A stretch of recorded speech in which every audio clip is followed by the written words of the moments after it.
યુવા પેઢી અત્યારે બહુ મોટા એક મેન્ટલ ટર્બ્યુલન્સ, એક માનસિક અશાંતિમાંથી પસાર થઈ રહી છે. હા, તૈયાર બધું મળી ગયું છે. આપણા બધા વડીલોની મહેનત છે.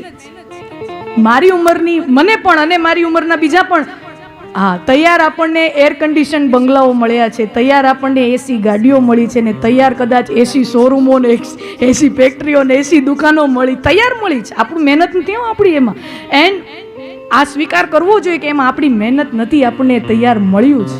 આપણા વડીલોએ કોક જમાનામાં ખૂબ મહેનત કરી અને એ આંબા વાવ્યા હશે, એટલે આપણને અત્યારે વર્ષો પછી 30-35 વર્ષ પછી એ આંબો કોક આપણા વડીલ વાવી ગયા, એના તૈયાર કેરીના રસ મને તમને તૈયાર ભાણામાં જમવા મળે છે. એટલે એટલું આપણે કૃતજ્ઞતાપૂર્વક આપણા વડીલો તરફ એ દ્રષ્ટિ રાખવી જોઈએ કે આપણે તૈયાર કેરીનો રસ જમીએ છીએ, જે આંબા આપણા વડીલો વાવી ગયા હતા, જેના થકી આપણી ઓળખાણ છે, જે આપણી આઈડેન્ટિટી છે, જે આપણી પહેચાન છે, જે આપણી સંસ્કૃતિ છે, એનું વહન કરનારી આ પેઢી જે અહીંયા વડીલોની બેઠી છે, એ છેલ્લી ન બને એ જવાબદારી મારા ને તમારા જેવા યુવાનોની છે.